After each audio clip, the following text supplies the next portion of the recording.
Pass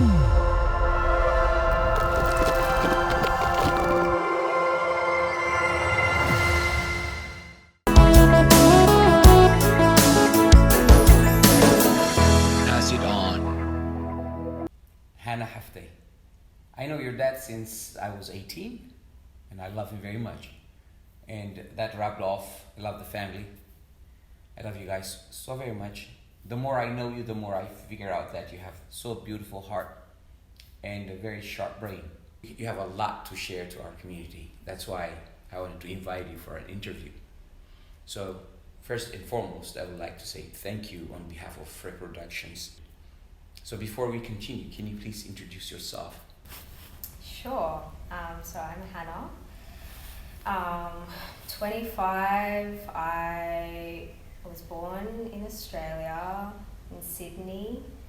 And at the moment I'm studying psychology. What is the major that you started with? What made you study psychology, and how did you start? Straight out of high school, I started studying physiology. For me, the goal was actually medicine, to become a doctor. So I started studying physiology. That was my undergrad. I graduated that, and then I did honours for a year to boost my GPA for med. And then after that, I didn't get into med, so I started a Masters of Occupational Therapy. Didn't go ahead with that, so I dropped that. I started a Masters of Pharmacy, did that for a year. But then that's when a number of things happened which caused me to change. So basically I had, my mental health deteriorated quite badly, which was triggered by, because I was working in a pharmacy at the time, and my anxiety and things like that just got really, really bad. And so it caused me to question whether pharmacy or medicine was actually something that I wanted to do.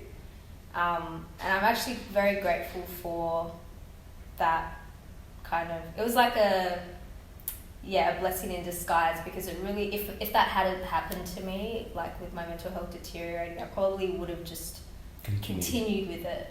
But it really helped me to kind of stop and think, is this actually something I can see myself doing long term? When I really asked myself honestly, I couldn't see myself doing it.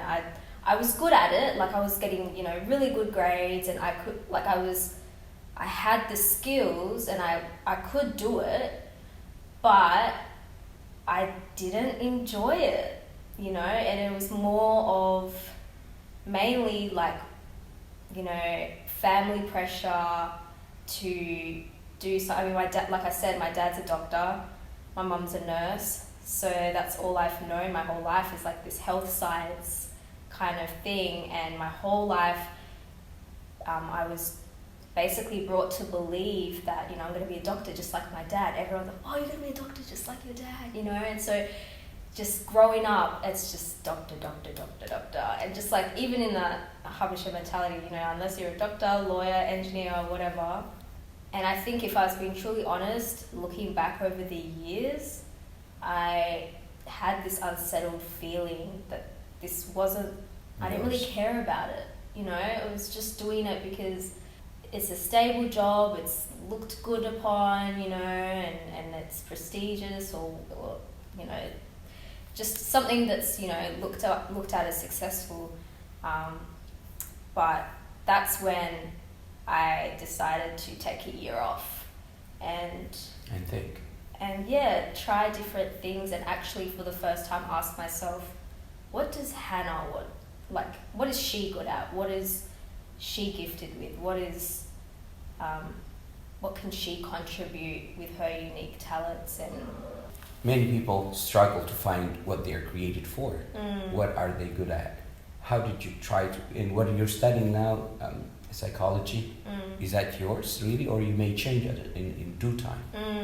Like I said, I took the year off, and this was last year, beginning of 2019, and I genuinely had no idea what I was going to end up doing at the end of the year. But I took the year off to be like, okay, I need to shut out other people's voices and I need to focus on God and, you know, seek Him and focus on like what am I good at and what are my skills. And to be honest, I didn't know what I was good at.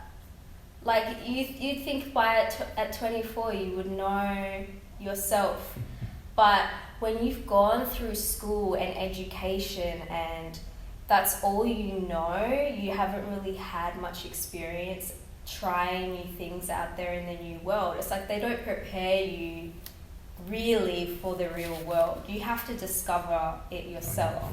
Yeah. So I just tried to do as much as I could. I tried out business, you know, I would go to events, I would just try and get out of my comfort zone and meet new people. And, you know, I'm an introvert, so for me to like just start conversations with random people is not. But I had to push myself to do things that I wasn't normally comfortable with. So I tried that, and yeah, I went to these business conferences just trying to learn, and I was using what I learnt in like the family practice to help improve the business and things like that. And my goal was just to try different things. But there was always this nagging feeling of mental health. So I did one unit of counselling at a Bible college. To be honest, that was like the greatest experience ever. Like, it was amazing. Like, it was just, it was so good. So anyways, I tried that out and I loved it. And then from there, I kind of decided, actually, I think psychology is something I want to do and pursue. I don't know, I just feel like I have a burden and a compassion for people that are going through mental health issues, especially within migrant communities like with Eritreans and Ethiopians and Habeshas, but also just other refugees and things like that, because mental health is not addressed whatsoever in those communities. And so, do you think we have only one thing that we're gifted at, or we can have a variety of things? No, I don't think you have only one thing that you have to. I hate to struggle, but I really think that is not helpful. To think that there's just one thing that you should be doing in this life, especially as Christians. We always think, we're told all the time, you know, God has a plan for your life, God has a plan for your life. And it's true, right? It's so true, but what does that look like? I don't think it's always just one thing. I think that we have so many gifts and so many talents, and there's so many different roads that we can go down. Because I think what happened to me was I thought for a while, like when I was trying to decide, should I do occupational therapy, should I do pharmacy, should I do this? I thought like there was this one plan for my life, that if I didn't if I didn't make the right decision, I am straying from God's will or whatever, and you know, my life is just a waste. Like, you know what I mean? But it's not true. And what it did was it paralyzed me. It made me so fearful of making the wrong decision. And that's not helpful. It puts a lot of pressure on you to have to figure everything out and not make mistakes. But the reality is you've got to make mistakes. In fact, those mistakes are good because you learn from them and you learn more about yourself from that process. But to answer your question, I think there's so many different ways that God's plan can come through in your life. I don't think it's just one thing, because I think what's most important is to know what he's gifted you with, and what, because everyone's unique, right? So what has he gifted you with? What are the talents that you have? What are your inclinations? Like how do you think? You know, what are your tendencies? Like, how do you relate to people? All of these little things, they make you who you are. You could excel in something like pharmacy if you really, really try hard, right? And you work hard at, like, anything you work hard, you can, and you put everything into it, you can do it. Like, I could have done medicine if I wanted to. But was it for me? Like, was that an environment where my talents and like what I was made for, you know what I mean? Where they really come to life and you're just living your purpose, I guess. No, I don't think so. So to know what I should be, Yeah. I think there are some points I have to think about. Yeah. How do I choose that? Exactly. So what are the things that help you decide that can help others who are listening? Yeah. Obviously when I was going through it, I didn't know. Like, I just went blindly. But in retrospect, what I've learned from my experience, things that, why psychology stood out to me anyways, was what am I good at? Okay. So what are my skills? What are my talents? What are my natural giftings? And for me, it was, I'm a deep thinker, so, and I really enjoy, I'm very inquisitive, so I like to know why things work and how they, you know, so especially, and I'm very, I find humans fascinating. Like, I'm not the most like outgoing or social person. I can be, but I just find that, like, I just like to observe and just watch them, and I just ask, like, why are some people, you know, extroverts, and why are some people introverts? What made them that way? And that kind of thing. So in that sense, psychology was good for me. So that was like my natural giftings, or the way that I'm wired, I guess. The other thing is, what do I enjoy, or what do I love? I love hearing people's stories. I love walking alongside people, just from my experience of like serving at church and working with youth. I love just kind of problem solving, but also just being there for people and walking alongside them and, you know, journeying with people. I really like that. So that's why counselling stood out for me as well. And then I think the third thing is some kind of burden that, or some need that you're trying to fill. And so for me, it was a personal burden for me, because I have been through mental illness and I've experienced it. I know what it's like to have no hope and to be in complete darkness. Obviously God was with me through that, but I know what it's like, and God has really just brought me on a journey of just recovery and healing. And so I just have this burden for people that are also struggling through that same struggle. So I really have this desire to help people when it comes to mental health, but not just mental health, like family issues, relationship issues, just things when it comes to your relationship with God and all of that kind of stuff, and experience in the, you know, with ministry and things like that. And so with all of that in mind, it just kind of clicked. It was like, oh, psychology and counselling, like I could become a counselling psychologist, and like obviously, like I mentioned before, I want to help migrants and people that have, that are coming from overseas or back home, that are back home. I think those are the things that I've learned. So you said 3 important things. Yeah. Number 1, what you're wired to, like what are you created to know your potential. Yeah. The second one, what you're interested, what makes you happy. Yeah, what do you enjoy? What you enjoy most. And the third one is what burden you have, what you want to perform in life.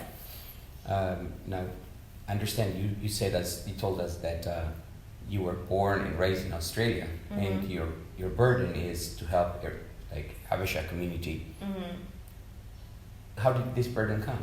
Yeah, it's How really did you get weird, this? hey? Yeah. I still ask myself that same question. Yeah, I mean, I am very Aussie. A lot of people don't know what Aussie is. What is Aussie? Oh, Aussie is Australian. Australian. Yeah. Okay, you're Australian. You're Yeah, Aussie. Okay. I'm very I didn't even grow up with many Habesha friends and stuff. Like we went to a white church and English church, and all that kind of stuff. But I think it just slowly built up. So after high school, we went to Eritrea, and obviously my parents are a massive impact on me, and the way that we've been raised. So even though we have been living in Australia, I've been brought up with the culture. I know, a lot about what, Eritrean, everything. So my parents have been obviously a massive influence on my life, and I'm very proud to be Eritrean as well. But I think when I went to Eritrea after high school, and Ethiopia, we went there as well, just going there, it was honestly so surreal. Like for the first time, you just see all these Habesha people like walking down the street, and it's like, whoa, it's culture shock. And you feel like you have to say hi to everyone, but no one says hi, so it's like, this is so weird. But honestly, just going back to your roots and understanding this is where my parents grew up, and like the language, like I don't speak it, but I understand it very well. So being in that environment where, you understand the language and you do feel at home, you feel like this is a home that you've never been to, but it's still your home. And so from that moment, things just kind of built. I came back, and then I started getting involved in the Ethiopian church. I think it's also something that God's put in my heart as well. Like when you were changing the majors, for sure there are years that you lost. Was this just a waste of time, or what do you feel about those years? Okay, I was already 1 year into my pharmacy degree. I had 2 more years to go. So when I was discussing with my parents about whether I should take time off to think about what I should do, they would just say, oh, just finish it, and then at least you have a job, and then you can do something after that. But for me, that didn't sit right with me because, one, I just couldn't see myself doing pharmacy. So why would I spend even more time to finish something that was not for me? That idea that I've invested so much time into this, for me to stop it and start from scratch, to start fresh, is a very scary thing. And it requires courage, because it means like you're going to start fresh and you have no idea what's going to happen, right? You can't see into the future. It's a risk, basically. But the way that I saw it was a bigger risk for me to continue to spend time doing something that I knew was not for me. So I feel like there's a lot of people out there that are probably in jobs that they hate or they don't enjoy, and they want to get out of it, but they say to themselves, I've already spent so much time in this, for me to start fresh is crazy. But we only get one life, and it's, for me, I felt like I was way too old. I was 24 for me to start fresh.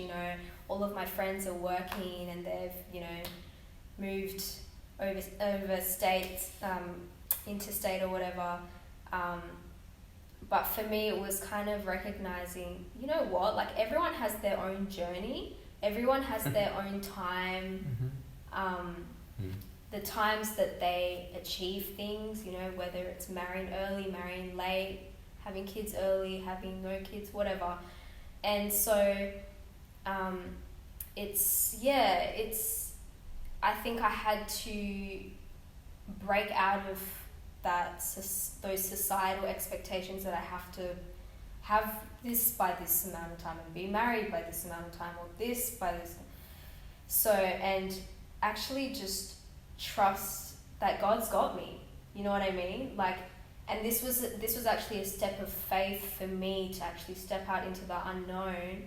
And even though I had no idea how the year was going to turn out, or if I was going to do anything by the end of it, or know any more than I did at the beginning, he had me, and he was faithful. Amen to that. Yeah. But this is a very great decision that you rested and you gave it a little of time to think. But some people take a rest and they don't want to go back to school. That's another bad thing. But to be on the right place, like do your real career that will make you happy, makes it really life enjoyable. I'd like to ask you one question. Like, you serve the Eritrean group, and you know a lot of families, and you've traveled to different places. So you've seen the Habesha culture, and there's a gap between the parents and the kids. Can you tell us a few things that you want us to change or improve? That's yeah, sure.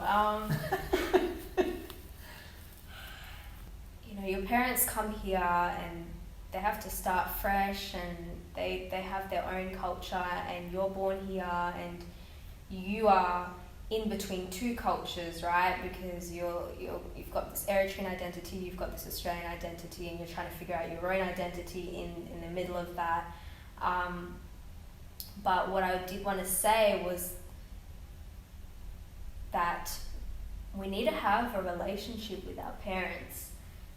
For our parents to know us, and I don't mean to know what grade we got or how we should clean our room, or like, do you know what I'm trying to say? Like, these are important. These are important things, you know, 100%, you know, we want to have good grades, and I understand where they're coming from. They want the best for us. They want us to have what they didn't have and that kind of thing.